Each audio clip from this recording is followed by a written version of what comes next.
Sir ನಮ್ಮ ಹೆಸರು ವಿರೂಪಾಕ್ಷ ಅಂತೇಳಿ, ಮಾಜಿ ಗ್ರಾಮ ಪಂಚಾಯತಿ ಉಪಾಧ್ಯಕ್ಷ. ಹೇಳಿ ಸರ್, ಇತ್ತೀಚೆಗೆ ಪ್ರಸ್ತುತವಾಗಿ ನಡೀತಿರುವಂತಹ ಒಂದು ಹನುಮಧ್ವಜದ ವಿವಾದದ ಬಗ್ಗೆ. ಸರ್, ಇದು ಧ್ವಜದ ವಿವಾದನೇ ಅಲ್ಲ ನನ್ನ ಒಂದು ಅನಿಸಿಕೆ ಪ್ರಕಾರ. ಯಾಕೆಂದ್ರೆ ಇದು ಏಕಾಏಕಿ ಈಗ ಒಂದು ಹೇಳ್ತಾರಲ್ಲ, ಏನೋ ನೈಟ್ ಇರ್ಲಿಲ್ಲ ಬೆಳಿಗ್ಗೆ ಉದ್ಭವ ಆಗ್ಬಿಡ್ತು, ಆ ತರದ ಆಗಿದ್ರೆ ಏನೋ ಮಾಡ್ಕೋಬೋದಿತ್ತು. ಇದು ಸುಮಾರು ಒಂದು 35-40 ವರ್ಷಗಳಿಂದ ಮಾಡ್ಕೊಂಡ್ ಬರ್ತಾ ಇದೀವಿ.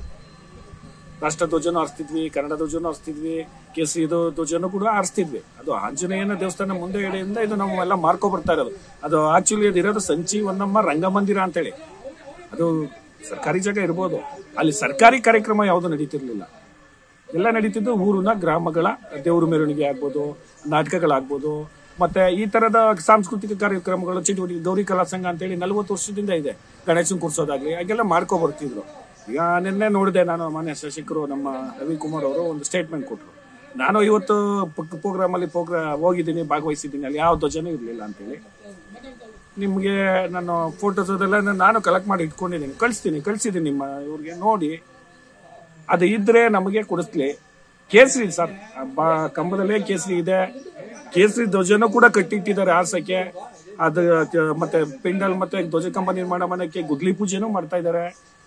ಅವೆಲ್ಲ ಇದೆಯಲ್ಲ ಸರ್, ನಮ್ಗೆ ಏನ್ ನಾವು ಇಲ್ಲದೆ ಓದೋದನ್ನು ಕೊಡಿ ಅಂತ ಕೇಳ್ತಾ ಇಲ್ಲ. ನಾವೆಲ್ಲ ಸರ್ 100ಕ್ಕೆ 99 ಭಾಗ ಎಲ್ಲ ಹಿಂದೂಗಳೇ ಇದೀವಿ ಸರ್. ಇದು ವಿಷಯನೇ ಅಲ್ಲ ಸರ್. ಮಾನ್ಯ ಶಾಸಕರು ಬಂದು ಆಯ್ತು ಬಿಡಿ ಅದೇನೋ ಮಾಡ್ಕೊಬರ್ತಾರೆ, ಮಾರ್ಲಿ ಅಂದಿದ್ದು ಒಂದೇ ಮಾತು ಮುಗಿದು ಹೋಯ್ತು. ನಾನು ಕೇಳೋದನ್ ಸರ್, ಹೋಗ್ಲಿ, ನಾವು ಯಾರು ಗೌರಿ ಕಲಾ ಸಂಘದವರು ರಾಷ್ಟ್ರಧ್ವಜ ಮತ್ತೆ ಇದಕ್ಕೆ ಅರ್ಜಿ ಕೊಟ್ಟಿದ್ರು, ಅದರಲ್ಲಿ ಮೆನ್ಷನ್ ಮಾಡ್ಕೊಟ್ಬಿಟ್ಟಿದ್ದಾರೆ, ಅವೆರಡು ಬಿಟ್ಟು ಆರ್ಸೋದಿಲ್ಲ ಅಂತ ಹೇಳಿದ್ದಾರೆ. ಹೋಗ್ಲಿ, ಅದು ಯಾವಾಗ ಅವ್ರು ಮೆನ್ಷನ್ ಮಾಡಿ ಅದು ಕೊಡಲಿಲ್ಲ ಅಂದ್ರೆ ಅದಾದ್ಮೇಲೆ ಒಬ್ರು ಮರಲಿಂಗದೊಡ್ಡಿಯವರು ನಮ್ಮ ಸ್ನೇಹಿತರುಗಳು ಬಾಂಧವರೆಲ್ಲ ಸೇರಿ ಅದು ಹನುಮಾನ್ ಧ್ವಜ, ಧ್ವಜಸ್ತಂಭ ಹನುಮಾನ್ ಅಂತೇಳಿ ಮೆನ್ಷನ್ ಮಾಡಿ ಒಂದನ್ನೇ ಆರಿಸ್ಬೇಕು ಅಂತ ಕೊಟ್ಟಿದ್ದಾರೆ. ಅವರು ಗೌರಿ ಕಲಾ ಸಂಘದವರು ಆರಿಸಿದ್ದಾರೆ. ರಾಷ್ಟ್ರಧ್ವಜ ರಿಪಬ್ಲಿಕ್ ಡೇನಲ್ಲಿ 30 ಅಡಿ ಧ್ವಜ ಆರಿಸಿದ್ದಾರೆ ಸರ್ ಅವರು. ಅದನ್ನ ನೆಲೆಸಿದ ಮೇಲೆ ಇವರು ಹನುಮಾನ್ ಧ್ವಜ ಆರಿಸಿದ್ದಾರೆ. ತಪ್ಪೇನಿದೆ, ಏನಿಲ್ಲ. ಯಾವ್ದು ಸರ್ ನಮ್ಮ 12 ದುಡ್ಡಿ ಇದು ವಿಷಯನೇ ಇಲ್ಲ ಸರ್, ನಾವೇ ತೀರ್ಮಾನ ಮಾಡ್ಕೋತೀವಿ. ಸರ್, ಸರ್ಕಾರ ಅಂದ್ರೆ ಏನ್ ಸರ್? ಸರ್, ಪ್ರಜೆಗಳೇ ಸರ್ಕಾರ ಸರ್, ನಾವು ಕೊಟ್ಟಿರುವಂತ ಅಧಿಕಾರ ಸರ್. ಸ್ಥಳೀಯ ಸರ್ಕಾರ ಗ್ರಾಮ ಪಂಚಾಯತಿನೇ ಸುಪ್ರೀಂ ಸರ್. ನೀವು ಹೈಕೋರ್ಟ್ಗೆ ಹೋಗಿ ಸುಪ್ರೀಂ ಕೋರ್ಟ್ಗೆ ಹೋಗಿ ಏನ್ ಕೇಳುತ್ತೆ ಸರ್? ಸ್ಥಳೀಯ ಸರ್ಕಾರದಲ್ಲಿ ಏನು ನಿರ್ಣಯ ಆಗಿರುತ್ತೆ ಅದನ್ನೇ ಎತ್ತಿ ಹಿಡಿಯೋದು. ಇಲ್ಲಿ ನಾವು ಜನಗಳೆಲ್ಲ ಒಗ್ಗಟ್ಟಿನಿಂದ ಇದು ಮಾಡಿದೀವಿ. ಅದಾದ್ಮೇಲೆ 25ನೇ ತಾರೀಕು ನಮ್ಮ ಒಂದು ಕೋಮಿನ ಅವರು ನಮ್ಗೆ ಒಂದು ಧ್ವಜ ಬೇಕು ಅಂತ ಹೇಳಿದಾಗ ಅವ್ರನ್ನ ಕೂರಿಸಿ ತೀರ್ಮಾನ ಮಾಡಿದೀವಿ. ಅವರು ನಮ್ಗೆ ಅಂಬೇಡ್ಕರ್ ಆಗಿ ಮೈಕು ಅಂತ ಕೇಳೋದು ಸರ್. ಅಂಬೇಡ್ಕರ್ ಬೇಡ, ಈಗ ಆರಿಸ್ತಾ ಇದೀವಿ ನಾವು ಹಿಂದುಗಡೆ ಎಲ್ಲ ಒಗ್ಗಟ್ಟಿಂದಲ್ಲ. ಕೋರಮಲ್ಲಿ ಏನ್ ಬರುತ್ತೆ ಸ್ಥಳೀಯದು, ಅದನ್ನ ತೀರ್ಮಾನದಂತೆ ನಡ್ಕೊಂಡು ಅಂದಾಗ ಅವರು ಒಪ್ಕೊಂಡು ಹೋದ್ರು. ಹಿಂಗೆಲ್ಲ ಇರ್ಬೇಕಾದ್ರೆ ಇವರು ಏಕಾಏಕಿ ಜಿಲ್ಲಾಡಳಿತದವರು ಬಂದು ನೈಟ್ ಅಂಡ್ ನೈಟೇ ತೆರವುಗೊಳಿಸಿ ಇಲ್ಲಿ ಸ್ಥಳೀಯ ಸರ್ಕಾರಕ್ಕೆ ಮಾನ್ಯತೆಯನ್ನ ಕೊಡದೆ ನಮ್ಮ ಭಾವನೆಗಳ ಇಲ್ಲಿರುವಂತಹ ಪ್ರಜಾಪ್ರಭುತ್ವದಲ್ಲಿ ಪ್ರಜೆಗಳೇ ಸರ್ಕಾರ, ನಮ್ಮ ಭಾವನೆಗಳಿಗೆ ಒಂದು ಮಾನ್ಯತೆಯನ್ನ ಕೊಡದೆ ಏಕಾಏಕಿ ಇವರು ಸರ್ಕಾರ ದುರಾಡಳಿತದನ್ನ ಅದೇಂತೇಳಿ ಉಪಯೋಗಿಸ್ಕೊಂಡು ಹಿಂಗ್ ಮಾಡಿ ಇಷ್ಟೆಲ್ಲಾ ನಮ್ಮನ್ನ ಒಂದು ಈ ಗ್ರಾಮವನ್ನ ನ್ಯಾಷನಲ್ ಸ್ಟೇಟ್ ಲೆವೆಲ್ ಅಲ್ಲಿ ತಗೊಂಡೋಗಿ ಈಗ ನಮ್ಮ ಮರ್ಯಾದೆಯನ್ನ ಕಳೀತಾ ಇದಾರ. ಇದು ತರ್ವಾ ಸರ್? ಬರ್ಲಿ, ನಮಗೆ ಅಧಿಕಾರ ಕೊಟ್ಬಿಡ್ಲಿ, ನಾವೇ ಊರವ್ರು ಕುತ್ಕೊಂಡು ತೀರ್ಮಾನ ಮಾಡ್ಕೊಬಿಡ್ತೀವಿ. ಇದು ಯಾವ ವಿಷಯನೇ ಅಲ್ಲ, 2 ದಿನದೊಳಗೆ ಕ್ಲಿಯರ್ ಮಾಡ್ಕೋತೀವಿ ನಾವು. ಶಾಸಕರ ಪಾತ್ರ ಏನಿದೆ ಸರ್? ಶಾಸಕರು ಈಗ ನೆನ್ನೆ ಪ್ರೆಸ್ ಮೀಟ್ ನೋಡಿದಾಗ ಗೊತ್ತಾಯ್ತವ್ರು, ನನಗೇನು ಗೊತ್ತಿಲ್ಲ, ಜಿಲ್ಲಾಧಿಕಾರಿಗಳು ನೆನ್ನೆ ಇದು ಆದ್ಮೇಲೆ ಗೊತ್ತಾಗಿರೋದು ಅಂತ ಹೇಳಿದ್ದಾರೆ. ಅದು ತಪ್ಪು ನಿರ್ಧಾರ, ಅವ್ರಿಗೆ ಗೊತ್ತಿತ್ತು. ಅವರೇ ಬಂದ್ಬಿಟ್ಟಿದ್ರೆ ಈಗ ಸರ್ಕಾರ ಇರೋದು ಯಾರು ಸರ್? ಕಾಂಗ್ರೆಸ್ ಸರ್ಕಾರ. ಉಸ್ತುವಾರಿ ಸಚಿವರು ಇಲ್ಲ ಶಾಸಕರು ಒಂದ್ 10 ನಿಮಿಷ ಬಂದು ಏನ್ ನಿಮ್ ಅವಾಲು ಬನ್ನಿ ಒಂದ್ ಶಾಂತಿ ಸಭೆ ಹಿಂಗ್ ಮಾಡೋಣ ಮಾಡ್ಕೋಗಿ ಕಾಲದಿಂದ ಆಗ ನಾವು ಕೊಡುವ ನಮ್ಮ ಹತ್ರ ಇರುವಂತ ದಾಖಲಾತಿಗಳನ್ನ. ಆಗ ಮನವೊಲಿಕೆಗೆ 5 ನಿಮಿಷ ಆಗ್ತಿದ್ದ ಕೆಲಸ ಈ ಮಟ್ಟಕ್ಕೆ ಹೋಗಿ ನಿಂತಿದೆ. ನಮ್ದು ಒಂದೇ ಸರ್, ಇಲ್ಲಿ ಯಾವುದೇ ದೇಶ ಇಲ್ಲ, ಭಾವನೆ ಇಲ್ಲ. 40 ವರ್ಷ, 42 ವರ್ಷ ಈಗಿನ ಕಂಡಿದ್ದವಿಂದು ನಾವು ಎಲ್ಲ ಅಣ್ಣ ತಮ್ಮಂದು ಇರ್ತಾರ ಮುಸ್ಲಿಂ ಬಾಂಧವರು. ಇಲ್ಲಿ ಇರೋರೇ ಮುಸ್ಲಿಂ ಬೆರಳೆಣಿಕೆ ಜನ, ಅದ್ ಬಿಟ್ರೆ ಎಲ್ಲ ಹಿಂದೂಗಳೇ ಇರೋದು ಸರ್. ಯಾವ ಕ್ರಿಶ್ಚಿಯನ್ಸ್ ಇಲ್ಲ. ಅನ್ಯೂನ್ಯವಾಗಿ ಹೊಂದಾಣಿಕೆಯಿಂದ ಚೆನ್ನಾಗಿದ್ದೀವಿ. ಯಾವುದೇ ಮಂದಿರ ಮಠ ಅಲ್ಲಿ ಇಲ್ಲಿ ಯಾವ ಜಾತಿ ಭೇದ ಏನು ಇಲ್ಲ ಸರ್. ಅವ್ರ ಮನೆಗೆ ನಾವು ಹೋಗ್ತೀವಿ, ನಾವು ಬರ್ತೇವೆ. ಹೆಗ್ಲ ಮೇಲೆ ಅವ್ರ ಫಂಕ್ಷನ್ ಆದ್ರೆ ನಾವು ಹೋಗ್ತೀವಿ. ಮೊನ್ನೆ ಬನ್ನಿ ಸರ್, ಧ್ವಜಸ್ಕಂಬ ಆಗ್ಬೇಕಾದ್ರೆ ಎಲ್ಲಾ ನಾಯಕರಿಗೂ ಜೈಕಾರಕ್ಕೆ ಹೋಗಿದೀವಿ. ಅಂಬೇಡ್ಕರ್ ಸಂವಿಧಾನ ಮಾಡಿದವರು ನಮಗೆ ಹೆಮ್ಮೆ ಸರ್. ಅಂಬೇಡ್ಕರ್ ಹೆಸರು ಹೇಳಕ್ಕೆ ಹೆಮ್ಮೆ ಅಂತ ಹೇಳ್ಕೊತೀವಿ ಸರ್, ಎದೆ ತಟ್ಟಿ. ನಮ್ದು ಏನ್ ಭೇದ ಭಾವ ಇಲ್ಲ ಸರ್. ಇದನ್ನ ಒಂದು ವಿಷಯ ಮಾಡ್ಕೊಂಡೋಗಿ ಇದನ್ನ ಎಲ್ಲೆಲ್ಲಿಗೋ ತಗೊಂಡೋಗಿ ಕೆಲವು ಈ ಹಿತಾಸಕ್ತಿಗಳಿಗೆ ಹೋಗಿ ಬಂದು ನಮ್ದು ಭದ್ರಪಡಿಸ್ಕೋಬೇಕು. ಈಗ ಆ ಬಾರಿ ಪಕ್ಷ ಬಂದು ನಮ್ ಹಿಂದೂಗಳೆಲ್ಲ ಭದ್ರಪಡಿಸ್ಕೋಬೇಕು. ಈಗ ರಾಜಕೀಯನ ತಂದು ಏನೋ ಮಾಡ್ತಾ ಇದ್ದಾರೆ ಸರ್. ನಾನು ಒಬ್ಬ ಅನುಭವಭಕ್ತನಾಗಿ ಒಬ್ಬ ನಾಗರಿಕನಾಗಿ ಹೇಳ್ತಾ ಇದ್ದೀನಿ, ಇದು ಇಶ್ಯೂನೇ ಅಲ್ಲ. ಇದನ್ನ ನಮ್ಮ ಕೈಗೆ ಆಡಳಿತ ಕೊಡ್ಲಿ, ಜಿಲ್ಲಾಧಿಕಾರಿಗಳು ಎಸ್ ಬಿಗಳು ಒಂದು ಅರ್ಧ ಗಂಟೆ ಬಂದು ಹೋಗ್ಲಿ, 1 ದಿನದಲ್ಲಿ ಸಾಲ್ವ್ ಆಗುತ್ತೆ ಸರ್ ಈ ಪ್ರಾಬ್ಲಮ್. ಈ ಗ್ಯಾರಂಟಿ ಇಶ್ಯೂಗಳನ್ನ ಮರೆಮಾಚುಕೊಂಡು ಈ ರೀತಿ ಇದು ಮಾಡ್ತಿದ್ದಾರೆ, ಈಗ ಸಮಸ್ಯೆ ಆಗ್ತಿದೆಯಲ್ಲ. ಅದು ಅವ್ರ ಸರ್ಕಾರ ಇದ್ರೂ ಇರ್ಬೋದು ಸರ್. ಯಾಕೆ ಅಂತಂದ್ರೆ ನಾನು ನೋಡಿದ್ದೀನಿ, ನಮ್ಮ ತಾಯಿನೂ ಈಗ BPL ಕಾರ್ಡ್ ಎಲ್ಲ 8 ತಿಂಗಳು ಆಗಿತ್ತು ಅಂತ ಇದಾರೆ. ನಮ್ಮ ತಾಯಿಗೆ ಬಂದಿರೋದು 3 ತಿಂಗಳು ಸರ್ ದುಡ್ಡು. ಆಮೇಲೆ 10 kg ಅಕ್ಕಿ ಕೊಡ್ತೀನಿ ಅಂತಂದ್ರು. 10 kg ಅಂದ್ರೆ ಈಗ ಒಂದು 5 kg ಕೇಂದ್ರ ಸರ್ಕಾರದಿಂದ ಕೊಡ್ತಾವ್ರೆ. ಇದೊಂದು 15 kg ಆಗುತ್ತೆ ಅಂತ ನಾವೇನೇನು ಅನ್ಕೊಂಡಿದೀವಿ. ಅಲ್ಲಿ ಕೊಡ್ತಾ ಇರೋದೇ 10 kg 5 kg ಅದನ್ನು ನೆಟ್ಟು ಕೊಡ್ತಾ ಇಲ್ಲ. 3 kg ಅಕ್ಕಿ 2 kg ರಾಗಿ ಒಬ್ರು ಕೊಡ್ತಾ ಇದಾರೆ. ಸುಮ್ನೇನ ಇದ್ರು ಇರ್ಬೋದು. ಎಲೆಕ್ಷನ್ ಟೈಮ್ ಬರುತ್ತೆ, ಈಗ MP ಎಲೆಕ್ಷನ್, ಅವ್ರಿಗೂ ಗೊತ್ತು. ಈ ರಾಮ ಮಂದಿರ ಎಲ್ಲ ಈ ವಿಷಯವಾಗಿ ಈಗ BJP ಸರ್ಕಾರ ಅಧಿಕಾರಕ್ಕೆ ಬರ್ತೈತೆ ಅಂತ ಅವ್ರಿಗೂ ಅನ್ಸಿರ್ಬೋದು. ಇದನ್ನ ಮರೆಮಾಚ್ಕೊಳಕ್ ಹೋಗಿ ಅವ್ರ ರಾಜಕೀಯಗಳ ಕುತಂತ್ರಗಳನ್ನ ಬಳಸ್ತಾ ಇರ್ಬೋದು. ಯಾರಿಗೆ ಗೊತ್ತು ಸರ್, ಇದ್ರೂ ಇರ್ಬೋದು, ಇಲ್ಲ ಅಂತ ನಾನು ಹೇಳಲ್ಲ. ಇದೆ ಈ ಮುಚ್ಚಕ್ಕೆ ಇದನ್ನು ಮಾಡ್ಕೊಂಡಿರ್ಬೋದು. ಇದೇ ಒಂದಸ್ತ್ರ ಮಂಡ್ಯದಲ್ಲಿ ನೀವೆಲ್ಲ ಕೇಳಿದಂಗೆ ಈಗೆಲ್ಲ ಮೋದಿ 5 ವರ್ಷದಿಂದ ನಾನು ಒಬ್ಬ ಕೇಂದ್ರ ಸರ್ಕಾರದಲ್ಲಿ ನಾನು ಈಗಲೂ ಹೇಳ್ತೀನಿ, ನನಗೆ ಮೋದಿ ಸರ್ಕಾರ ಅಂದ್ರೆ ಇಷ್ಟ ಸರ್. ಅವರು ಯಾವುದೇ ಜಾತಿ ಭೇದ ಮಾಡಿಲ್ಲ, ಎಲ್ಲರಿಗೂ ಒಂದೇ ಎಲ್ಲಾ ಕಾನೂನನ್ನು ಕೊಡ್ತಾ ಇದ್ದಾರೆ, ಎಲ್ಲಾ ಫೆಸಿಲಿಟಿನೂ ಕೊಡ್ತಾ ಇದ್ದಾರೆ. ಈ ಒಂದು ಇದನ್ನ ಹತ್ತಿಕ್ಬೇಕು ಅಂತ ಮಾಡಿರ್ಬೋದು ಸರ್. ಇದೆಲ್ಲ ಏನು 2 ಮಾತಿಲ್ಲ ಸರ್. ಇದು ನಿಮ್ಮ ಹೋರಾಟ ಎಲ್ಲಿ ತನಕ ನಡೆಯುತ್ತೆ ಸರ್? ನಮ್ದು ಏನಿಲ್ಲ ಹೋರಾಟ, ನಾವು ಕೊಟ್ಟಿದೀವಿ, ಇದಂತೂ ಬಿಡೋದಿಲ್ಲ. ನಾವು ಒಬ್ಬ ಹನುಮ ಭಕ್ತನಾಗಿ ಹೇಳ್ತೀನಿ, ಇದು ಅಲ್ಲಿ ಹನುಮ ಧ್ವಜ ಆರಿಸುವವರೆಗೂ ನಮ್ಮ ಹೋರಾಟ ಇದ್ದೇ ಇರುತ್ತೆ ಸರ್. ಸ್ವಾಮಿ, ಇಲ್ಲಿ ಏನು ಹೇಳಬೇಕು ಅಂತಂದರೆ, ಇಲ್ಲಿ ನಮ್ಮ ಮೀಟಿಂಗಲ್ಲಿ ಈಗ ಹಿಂದೆ 3 ತಿಂಗಳು ಮೀಟಿಂಗ್ ಆಗಿದೆ. 25 ಕಳೆದು ಹಿಂದೆ ಇನ್ನೂ 2 ತಿಂಗಳು 3 ತಿಂಗಳು ಮೀಟಿಂಗ್ ಆಗಿದೆ. ಆ ಮೀಟಿಂಗಲ್ಲಿ ಏನಾಗಿದೆ ಅಂದರೆ, ಅರ್ಜಿ ಬರುತ್ತೆ, ಏನೋ ಅರ್ಜುನ ಸ್ತಂಭ ನಿರ್ಮಾಣ ಮಾಡಬೇಕು ಅಂತ ಒಂದು ಅರ್ಜಿ ಬರುತ್ತೆ. ವಿತ್ ಗೌರಿ ಕಲಾ ಸಂಘದಿಂದ ಒಂದು ಅರ್ಜಿ ಬರುತ್ತೆ. ಅವರು ಸಹ ಅದೇ ಕಂಬ ಮಾಡಬೇಕು ವಿತ್ ರಾಷ್ಟ್ರೀಯ ಹಬ್ಬಗಳಲ್ಲಿ ಧ್ವಜ ಹಾರಿಸೋದು, ನಾಡ ಹಬ್ಬದಲ್ಲಿ ಧ್ವಜ ಹಾರಿಸೋದು, ಮುಂದಿನ ದಿನಗಳಲ್ಲಿ ಬೇರೆ ಬಾವುಟ, ಒಂದು ಧಾರ್ಮಿಕ ಬಾವುಟ ಹಾರಿಸ್ಬೇಕು ಅಂತ ಒಂದು ಅರ್ಜಿ ಬರುತ್ತೆ. ಅದ್ರ ಪ್ರಕಾರ ನಾವೇನು ಮಾಡ್ತೀವಿ, ನಾವು ಸದಸ್ಯರುಗಳೆಲ್ಲ ಮಾಡಿ ಅದಕ್ಕೊಂದು ಜಾಗ ಗುರುತಿಸ್ಕೊಡ್ಮ, ಒಂದು ಬಸ್ ಸ್ಟ್ಯಾಂಡಲ್ಲಿ ಒಂದು ಜಾಗ ಗುರುತಿಸ್ಕೊಡ್ಮ ಅಂತ ಒಂದು ತೀರ್ಮಾನ ಮಾಡಿ ನಾವು ಒಪ್ಪಿಗೆ ಕೊಡ್ತೀವಿ. ಎಲ್ಲ ಸಹಮತದಿಂದ ಒಪ್ಪಿಗೆ ಕೊಡ್ತೀವಿ. ಅದು ನಾಳೆ ದಿನ ಇನ್ನೊಂದು ನೆಕ್ಸ್ಟ್ ಮೀಟಿಂಗ್ಗೆ ಅದನ್ನು ಜಾಗ ಗುರುತಿಸಿದಾದ್ಮೇಲೆ ಏನೋ ಒಂದು ಬೇರೆ ದೊಡ್ಡ ಮಟ್ಟದಲ್ಲಿ ಮಾಡೋಣ ಅನ್ನೋ ಲೆಕ್ಕಾಚಾರಕ್ಕೆ ಆಗುತ್ತೆ. ಆದರೆ ನೆಕ್ಸ್ಟ್ ಮೀಟಿಂಗ್ಗೆ ಹೊತ್ತಿಗೆ ಏನು ಮಾಡ್ತಾರೆ, ಅಲ್ಲಿ ಒಂದು ಬಸ್ ಸ್ಟ್ಯಾಂಡ್ ಮಾಡೋಣ ಅನ್ನೋ ಒಂದು ಕಾರಣ ತೆಗಿತಾರೆ. ಯಾರು ಇದೇ MLA ಶಾಸಕರು ಒಂದು ಬಸ್ ಸ್ಟ್ಯಾಂಡ್ ಮಾಡುವ ಅಂತ ಅಂದ್ಬಿಟ್ಟು ಕಾಂಗ್ರೆಸ್ ಅವರ ಮುಖಂಡರು ಹೇಳಿ ಕಳಿಸ್ತಾರೆ. ಆದರೆ ಅದಾದ ನಂತರ ಅಲ್ಲಿಂದ ಬೇಡ ಅಂತ ಒಂದು ಸ್ವಲ್ಪ ಸಣ್ಣದು ಇದಾಗುತ್ತೆ, ಇಲ್ಲ ನಾವು ಅಲ್ಲೇ ಮಾಡುವ ಅನ್ನೋ ಒಂದು ಉದ್ದೇಶ ಬರುತ್ತೆ. ಬಸ್ ಸ್ಟ್ಯಾಂಡ್ ಆದರೆ ಸಾರ್ವಜನಿಕರಿಗೆ ಒಳ್ಳೇದಾಗಲಿ ಅಂತ ಅಂದ್ಬಿಟ್ಟು ಏನು ಮಾಡಿದಾಗ ಎಲ್ಲ ಇನ್ನೊಂದು ರಂಗಮಂದಿರ ಅಂತ ಐತೆ, ಅಲ್ಲೇ ಪಕ್ಕದಲ್ಲೇ ರಂಗಮಂದಿರ. ಆ ರಂಗಮಂದಿರದಲ್ಲಿ ಹಿಂದೆ ಒಂದು ಆಲೆ 30-35 ವರ್ಷದಿಂದ, ನಾವು ಇನ್ನೂ ಚಿಕ್ಕವರು ಆಗಿನಿಂದ ಅಲ್ಲಿ ಒಂದು ಕಂಬ ಇರುತ್ತೆ, ಧ್ವಜದ ಕಂಬ ಇರುತ್ತೆ. ಅಲ್ಲಿ ಬಾವುಟಗಳು ಧಾರ್ಮಿಕ ಬಾವುಟ, ರಾಷ್ಟ್ರೀಯ ಬಾವುಟ ಎಲ್ಲ ಆಚರಣೆ ಮಾಡ್ತಾ ಇದ್ದಾರೆ.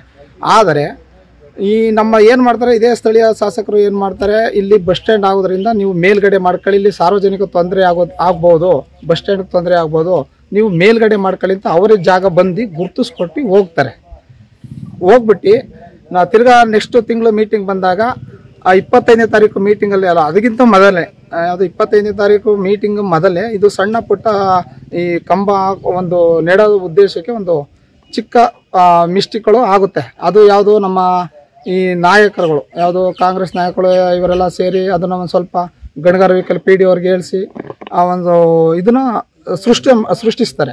ಆಗೇನಾಗುತ್ತೆ, ನಾವೆಲ್ಲ ಸೇರಿ ಇಲ್ಲ ನಾವು ಅಲ್ಲೇ ಮಾಡೋಣ ಅಂತ ಇನ್ನೊಂದು ಇದು ಮಾಡ್ತೀವಿ. ನಾವು ಪಂಚಾಯತಲ್ಲಿ ಇದು ಸ್ಥಾಯಿ ಸಮಿತಿ ಅಂತ ಕರೀತಾರೆ. ಆ ಮೀಟಿಂಗಲ್ಲಿ ಏನು ಮಾಡ್ತೀವಿ, ಎಲ್ಲ ಒಪ್ಪಿಗೆ ಕೊಡ್ಮ, ಇದು ಸಾರ್ವಜನಿಕ ಸೊತ್ತಾದ್ರಿಂದ ಎಲ್ಲ ದೊಡ್ಡ ಮಟ್ಟದಲ್ಲೂ ಸೌಹಾರ್ದತೆಯಿಂದ ಇದ್ದೀವಿ, ಮಾಡೋಣ ಅಂತ ನಾವೆಲ್ಲ ಹೇಳ್ಕೊತೀವಿ. ಅಲ್ಲೇ ಮಾಡೋಣ ಅಂತ. ಅದು ಯಾವುದಂದ್ರೆ ಬಾವುಟಗಳು ಅದು ರಾಷ್ಟ್ರೀಯ ಬಾವುಟನೂ ಆರಿಸೋಣ ಮತ್ತು ಧಾರ್ಮಿಕ ಬಾವುಟನೂ ಆರಿಸೋಣ ಅಂತ ಒಂದು ಒಪ್ಪಿಗೆ ತಗೊಂಡು ಮಾಡ್ಕೊಳ್ತೀವಿ. ಅದೇನಾಗುತ್ತೆ, ಬೇರೆ ಎಲ್ಲ ಯಾವುದೋ ಒಂದು ಧರ್ಮಗಳು ಸಮುದಾಯದವರು ಒಂದು ಸ್ವಲ್ಪ ಇದು ಮಾಡ್ತಾರೆ, ಅಡಚಣೆ ಮಾಡ್ತಾರೆ. ಆಗೇನು ಮಾಡ್ತಾರೆ, 25ನೇ ತಾರೀಕು ಮೀಟಿಂಗ್ ಇರುತ್ತೆ. ಆ ಮೀಟಿಂಗಲ್ಲಿ ಏನು ಮಾಡ್ತಾರೆ, ನಮ್ಮ ಸ್ಥಳೀಯ ಇನ್ಸ್ಪೆಕ್ಟ್ರು, PSI ಅವರು ಇನ್ಸ್ಪೆಕ್ಟ್ರು ಮತ್ತು ಇದೇ PDO ಮತ್ತು ಜನಸಂದಣಿ ಸಾರ್ವಜನಿಕರು ಎಲ್ಲ ಲೀಡರ್ಗಳು, ಯಾರು ಯಜಮಾನರುಗಳು ಇವರೆಲ್ಲ ಸೇರ್ಕೊಳ್ತಾರೆ. ಅಲ್ಲೇನು ತೀರ್ಮಾನ ಆಗುತ್ತೆ, 25ನೇ ತಾರೀಕು ಮೀಟಿಂಗಲ್ಲಿ ನೀವು ಯಾರು ಬಹುಮತದಿಂದ ನೀವು ಏನು ಹೇಳಿಕೆ ಕೊಡ್ತೀರಿ ಅದ್ರ ಮೇಲೆ ನಾವು ಅಲ್ಲೊಂದು ಧ್ವಜಸ್ತಂಭ ಮಾಡೋಣ ಅಂತ ಮಾಡ್ತಾರೆ. ಅದು ಮಾಡಿದ್ಮೇಲೆ ಏನು ಮಾಡ್ತೀವಿ, 25ನೇ ತಾರೀಕು ಮೀಟಿಂಗಲ್ಲಿ ಸೌಹಾರ್ದ ಎಲ್ಲ ಪ್ರತಿಯೊಬ್ಬರು 18 ಜನ ಮೆಂಬರ್ಗಳು ಸಹ ಅದಕ್ಕೆ ಒಮ್ಮತ ಕೊಡ್ತಾರೆ. ನಮ್ದು ಏನು ತೊಂದರೆ ಇಲ್ಲ, ಏನು ಅದರಿಂದ ಯಾವುದೇ ಧಕ್ಕೆ ಬರಲ್ಲ, ಏನೂ ಆಗಲ್ಲ ಅಂತ ಒಂದು ಸಮ್ಮತ ಕೊಡ್ತೀವಿ ಎಲ್ಲರೂ ಸೇರಿ. ಅದೇ ರೀತಿ ಅಲ್ಲಿ ರೆಗ್ಯುಲೇಷನ್ನು ಬರ್ಕೊಳ್ತಾರೆ. ಯಾರು PDO ಬರ್ಕೊಳ್ತಾರೆ. ಅಂದರೆ ಯಾವುದೋ ಒಂದು ಬುಕ್ ಬರೀತಾರೆ, ಸರ್ ನಮಗೆ ರೆಗ್ಯುಲೇಷನ್ದು ಕಾಪಿ ಕೊಡಿ ಸರ್ ಅಂತ ಕೇಳ್ತೀವಿ. ಅವರು ಸರ್ ಸೀರಿಯಲ್ ಪ್ರಕಾರ ಬರೀಬೇಕು, ನಾವು ಆಫೀಸಲ್ಲಿ ಕೊಡ್ತೀವಿ ಅಂತ ಹೇಳ್ತಾರೆ. ಸರಿ ಅಂದ್ಬಿಟ್ಟು ನಾವು ಆಫೀಸಲ್ಲಿ ಇಸ್ಕೊಳ್ಳೋಣ ಅಂತ ಬಂದಾಗ ಅವರಿಗೆ ಸರ್ ನಮ್ಗೆ ಅರ್ಜೆಂಟು EO ಫೋನ್ ಮಾಡಿದ್ದಾರೆ, ನಮಗೇನೋ ಮೀಟಿಂಗ್ ಇದೆ ಅಂತ ಹೇಳ್ಬಿಟ್ಟು ಅವ್ರು ಹೊಂಟೋಗ್ತಾರೆ. ನಾವು ರೆಗ್ಯುಲೇಷನ್ ಕಾಪಿ ಕೇಳಿದಾಗ ಹೊಂಟೋಗ್ತಾರೆ. ಬಿಡಿ ಸರ್ ನಾವು ಸೋಮವಾರ ಬಂದು ಕೊಡ್ತೀನಿ ಅಂತ ಹೇಳ್ತಾರೆ. ಆ ಸೋಮವಾರದ ಒಳಗಡೆ ಇವ್ರಿಗೆ ಇಷ್ಟ ಬಂದಂಗೆ ಅದೇನು ಮಾಡಿದಾರೋ ಗೊತ್ತಿಲ್ಲ. ಹತ್ರ ಅಲ್ಲಿ ಹೋಗಿದ್ದಾರೆ, ಹೋಗಿ ಅಲ್ಲಿ ಏನಾಯಿತೋ ಎತ್ತಾಯ್ತು ಅಂತ ಗೊತ್ತಿಲ್ಲ, ನಮ್ಗೆ ಗೊತ್ತಿಲ್ಲ. ಅವರು ದಿಢೀರಂತ ನೈಟು ಇನ್ಸ್ಪೆಕ್ಟರ್ ಪೊಲೀಸ್ ಅವರು ಅಲ್ಲಿಂದ ಕರೆಸ್ತಾರೆ. DOSP ಆಗ್ಬೋದು, SP ಆಗ್ಬೋದು, CO ಆಗ್ಬೋದು, ಮತ್ತೊಬ್ರು ಎಲ್ಲರನ್ನೂ ಕರ್ಸ್ಕೊಳ್ತಾರೆ. ಇಲ್ಲಿಗೆ ಕೆರಡು ಗ್ರಾಮಕ್ಕೆ ಯಾವ ಶನಿವಾರ ನೈಟು ಕರ್ಸ್ಕೊಳ್ತಾರೆ. ಆಗ ನಮಗೆ ಫೋನ್ ಬರುತ್ತೆ. ಬಂದಾಗ ಹಿಂಗೆ ಬಂದಿದ್ದಾರೆ, ಏನು ಪ್ರಾಬ್ಲಮ್ಮು, ಹಿಂಗೆಲ್ಲ ಒಪ್ಪಿಗೆ ಕೊಟ್ಟಿದ್ದಾರೆ, ಎಲ್ಲ ಮಾಡಿದಾರ ಅಂತಂದಾಗ ನಾವು ಹೋಗ್ತೀವಿ. ಎಲ್ಲಿ ಬೆಳಗಿನ ಜಾವ 6 ಗಂಟೆಗೆ ಸ್ಟೇಷನ್ ಹತ್ರ ಹೋಗ್ತೀವಿ. ಹೋದಾಗ ಹೇಳ್ತೀವಿ, ಅಲ್ಲೇ ಪ್ರಶ್ನೆ ಮಾಡ್ತೀವಿ, ಸರ್ PDO ಅವರೇ ನೀವು ಈ ಥರ ಎಲ್ಲ ನಮಗೆ ಎಲ್ಲ ಹೇಳಿದ್ದೀರಿ, ಮಾಡಿದ್ದೀರಿ, ಆದರೂ ಸಹ ನೀವು ಯಾಕೆ ಹಿಂಗೆ ಮಾಡಿದ್ದೀರಿ? 2 ದಿನ ಅವತ್ತು ಹೇಳಿದಾಗ 2 ದಿನ ಟೈಮು ಕೇಳಿದ್ದಾರೆ, ನಾವು ಕುಂತ್ಕೊಂಡು ಸೌಹಾರ್ದದಿಂದ ಮಾಡ್ಕೊಳ್ತೀವಿ ಅಂತ ಹೇಳಿದ್ದೀವಿ, ನೀವು ಯಾಕೆ ಈ ಥರ ಮಾಡಿದ್ದೀರಿ? ಎಲ್ಲ ತಪ್ಪೆಲ್ಲ ಬರ್ದು ನಿಮ್ಗೆ ಬೇಕಾದಂಗೆ ಕೊಟ್ಟಿದ್ದೀರಿ ಅಂತ ನಾವು ಕೇಳ್ತೀವಿ ಅವ್ರನ್ನ. ಅಲ್ಲಿ ಏನು ಉತ್ತರ ಕೊಡಲ್ಲ ನಮಗೆ ಅವರು. ಸರ್ ನಮಗೇನು ಬಾಟೋ ಅಂತ ತೆರವು ಮಾಡಿಸ್ಬೇಕು ಅಷ್ಟೇ ಸರ್, ಇನ್ನೇನು ಇಲ್ಲ ನಮ್ಮದು ಅನ್ನೊಂದು ಅವ್ರ ಮನಸ್ಸಲ್ಲಿ ಬರೋದೇ ಅದೇ. ಅವ್ರ ಹತ್ರ ಎಲ್ಲ ಅದೇ ಮಾತು ಬರೋದು. ನಾವು ಅದಕ್ಕೇನು ಮಾಡ್ತೀವಿ, ಇದು ನೀವೇ ನೋಡಿದಿರಿ, ಮುಂದೆ ಆಗು ಹೋಗುಗಳೆಲ್ಲ ನೋಡಿದಿರಿ. ಆದರೆ ನಮ್ಮ ಮಾನ್ಯ ಶಾಸಕರು ಹೇಳ್ತಾರೆ, ಗಣಗರ್ ಅವರು, ರವಿ ಅವರು, ನಮಗೆ ಅರ್ಜುನ ಸ್ತಂಭ ಬಂದದ್ದು ಈಗ 25ನೇ ತಾರೀಕು ಮೀಟಿಂಗ್ ಆಮೇಲೆ ಹೋಗಿ ಕೊಟ್ಟಿದ್ದಾರೆ ಅಂತ ಹೇಳ್ತಾರೆ. ಅದು ಅರ್ಜುನ ಸ್ತಂಭ ಯಾಕೆಂದರೆ ಅಲ್ಲೇ ಇದೆ, ರೆಗ್ಯುಲೇಷನ್ ಬುಕ್ಕಲ್ಲಿದೆ. ಅದು ಬಂದು 3 ತಿಂಗಳು ಹಿಂದೆನೇ ಕೊಟ್ಟಿರ್ತಾರೆ ಅದನ್ನು. ಈಗ ಹೇಳ್ತಾರೆ ಏನೋ ಅವರು ಮರೆಮಾಚೋ ಸಲುವಾಗಿ ಹೇಳ್ತಾರೆ. ಆಮೇಲೆ ಈ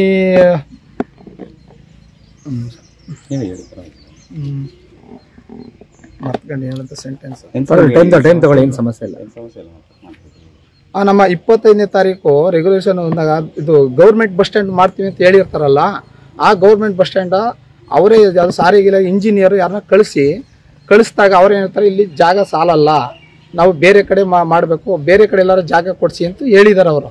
ಆಗೇನು ಮಾಡ್ತಾರೆ, ಗೌರ್ಮೆಂಟ್ ಸ್ಟ್ಯಾಂಡ್ ಆಗಲ್ಲ, ನೀವು ಅದನ್ನು ಧ್ವಜದ ಕಂಬದ್ದು ಏನೂ ತೊಂದರೆ ಇಲ್ಲ ಅಂತ ನಾವು ಅವತ್ತು 20ನೇ ತಾರೀಕು ಮೀಟಿಂಗಲ್ಲಿ ನಾವು ಅವ್ರಿಗೆ ನಾವು ಎಲ್ಲ ಸಹಮತದಿಂದ ಬಿಡಿ, ಇಲ್ಲಿ ಗೌರ್ಮೆಂಟ್ ಸ್ಟ್ಯಾಂಡ್ ಆಗೋದ್ಮೇಲೆ ಇನ್ನೂ ಚೆನ್ನಾಗಿ ಕಾಣಿಸುತ್ತೆ, ಜಾಗ ವಿಶಾಲವಾಗಿದೆ ಅಂತ ಹೇಳ್ಬಿಟ್ಟು ಎಲ್ಲ ಒಪ್ಪಿಗೆ ಕೊಡ್ತಾರೆ. ಸಾಮಾನ್ಯ ಸಮಿತಿಲೂ ಸಹ ಇದನ್ನು ಒಪ್ಪಿಗೆಯಿಂದ ಮಾಡಿದ್ದೀವಿ.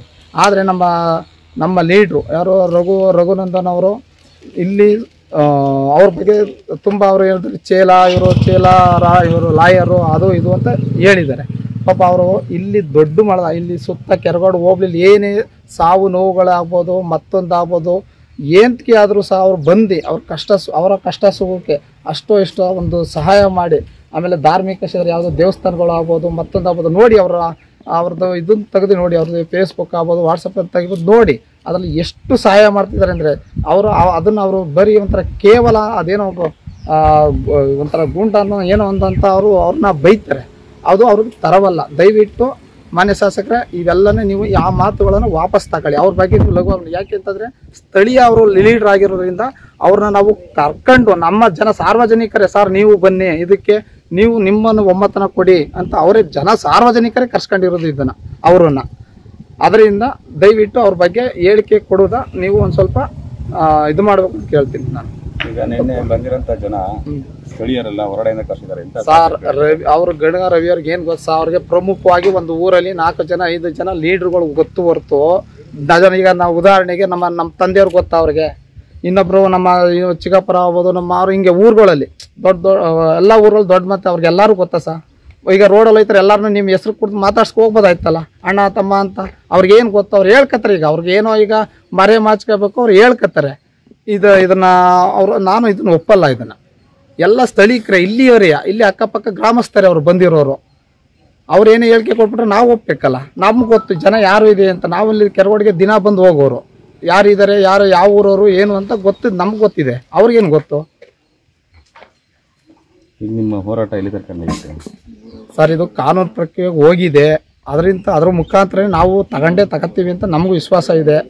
ಮಾಡೋಣ ಇದು. ಯಾಕೆಂತಂದರೆ ಇದು ಒಳ್ಳೇದು. ಏನು 20 ವರ್ಷ 30 ವರ್ಷದಿಂದ ಇದು ನಾವು ಚಿಕ್ಕವರನ್ನು ನಮಗೆ ಗೊತ್ತಿಲ್ಲ. ಹಾಗೆ ಉದ್ಘಾಟನೆ ಆಗಿದೆ. ಆದರೂ CM ಸಿದ್ದರಾಮಯ್ಯ ಅವರೇ ಬಂದು ಇದನ್ನು ಗುದ್ಲಿ ಪೂಜೆ ಮಾಡಿಬಿಟ್ಟು ಹೋಗಿದ್ದಾರೆ. ಅದು ಫೋಟೋ ಇದೆ, ದಾಖಲಾತಿ ಇದೆ. ಆ ಟ್ರಸ್ಟ್ ಗೌರಿಶಂಕರ ಕಲಾ ಟ್ರಸ್ಟ್ ಅವ್ರದ್ದು ಎಲ್ಲ ದಾಖಲೆಗಳಿವೆ. ಅವ್ರು ಬಂದ ಫೋಟೋಗಳು ಅವ್ರದ್ದು ವಿಡಿಯೋನೇ ಇದು ಫೋಟೋಗಳೇ ಇದೆಯಲ್ಲ ಅವ್ರು ಬಂದು ಉದ್ಘಾಟನೆ ಮಾಡ್ಬಿಟ್ಟು ಹೋಗಿರ್ತಾರೆ. ಅದಕ್ಕಿಂತ ಬೇರೆ ಸಾಕ್ಷಿ ಬೇಕಾ? ಏನು ಉದ್ಘಾಟನೆ ಮಾಡಿದಾರೆ ಅವರು? ಒಂದು ಕಂಬ ಧ್ವಜದ ಕಂಬ ಉದ್ಘಾಟನೆ ಮಾಡ್ಬಿಟ್ಟು ಹೋಗಿದಾರಲ್ಲ ಅವರೇನೆ, ಸಿದ್ದರಾಮಯ್ಯವರೇ ಉದ್ಘಾಟನೆ ಪಶುಸಂಗೋಪನಾ ಇದಾಗಿದ್ದಾಗ ಅವರು ಸಚಿವರಾಗಿದ್ದಾಗ ಅವರೇ ಬಂದು ಉದ್ಘಾಟನೆ ಮಾಡುವಂತ ಫೋಟೋಗಳಿದೆ. ಅಂದ್ರೆ ಇಲ್ಲಿ ಸರ್ಕಾರದ ಕೈವಾಡ ಜಾಸ್ತಿ ಇದೆ ಅನ್ಸುತ್ತೆ. 100ಕ್ಕೂ 100 ಇಲ್ಲ ಸ್ಥಳೀಯ ಶಾಸಕರೇ ಇದನ್ನ ಏನೋ ತಿರುಚಿ ಏನೋ ಮಾಡ್ತಾ ಇದ್ದಾರೆ. ಯಾಕೆಂದ್ರೆ ಈಗ ಅಧಿಕಾರಿಗಳು ನಮ್ಮ PDO ಹೇಳ್ತಾರೆ, ನಾನೇ ಕೇಳಿದ್ದೀನಿ ಸರ್ ಧ್ವಜದ ಕಂಬ ಸಾರ್ವಜನಿಕಲ್ಲಿ ನೀವು ಕೊಡ್ಬೋದಾ ಅಂತ ನಾನೇ ವೈಯಕ್ತಿಕವಾಗಿ ಕೇಳಿದ್ದೀನಿ. ಅವರು ಇಲ್ಲ ಸರ್ ಕೊಡ್ಬೋದು ಸರ್, ನಾವು ಅದು ಆಗ್ತೇಲಿದೆ, ನಾನು ಅದ್ರ ಪ್ರಕಾರನೇ ಕೊಡ್ಬೋದು ಅಂತ ಹೇಳಿದ್ದಾರೆ. ನಮ್ಮಂಗೆ ಯಾರು ನಾವು ಆಮೇಲೆ ಅಂತಾರೆ ನಾವು CEO ಹತ್ರ EO ಹತ್ರ ನಾನು ಕೇಳ್ಕೊ ಬಂದಿದ್ದೀನಿ, ಆಗ್ತಲ್ಲಿದೆ ಅದೇ ರೀತಿ ಮಾಡ್ಬೇಕು ಸರ್ ಅಂತೂ ಹೇಳಿದ್ದಾರೆ. ಆದರೆ ಇಷ್ಟೊಂದೆಲ್ಲ ಬೆಳವಣಿಗೆ ನಡೆದ ಮೇಲೆ CEO ನಮ್ಮ ಸ್ಟೇಷನ್ 6 ಗಂಟೆ ಪೊಲೀಸ್ ಸ್ಟೇಷನಲ್ಲಿ 6 ಗಂಟೆಗೆ ನಾನು ಅಲ್ಲಿ ಹೋದಾಗ ಅವರೇ ಹೇಳ್ತಾರೆ ನಿಮ್ಗೆ ಯಾರು ಅಧಿಕಾರ ಕೊಟ್ಟವರು ಅಂತ ಪ್ರಶ್ನೆ ಮಾಡಿದ್ದಾರೆ. ಅವರು ನಾವು ಅವರ ಅವರು ಪ್ರಶ್ನೆ ಮಾಡಿದ್ದಾರೆ. ನಾನು ಆಗ PDO ಅವ್ರು ಸರ್ ನೀವೇ ಹೇಳಿದ್ರ ಸರ್ ಹಿಂಗೆಲ್ಲ ಹೇಳಿದೀನಿ ಅಂತಂದ್ರೆ ಏನು ಮಾತಾಡಲ್ಲ, ಆಗ ಅವರು ಮೌನವಾಗಿ ಕುಂತ್ಕೊಳ್ತಾರೆ. Okay sir, thank you. ನಮ್ಮ ಯೂಟ್ಯೂಬ್ ಚಾನೆಲ್ನ ಸಬ್ಸ್ಕ್ರೈಬ್ ಆಗಿ, ಲೈಕ್ ಮಾಡಿ, ಪಕ್ಕದಲ್ಲಿ ಕಾಣಿಸೋ ಬೆಲ್ ಐಕನ್ನ ಕ್ಲಿಕ್ ಮಾಡಿ.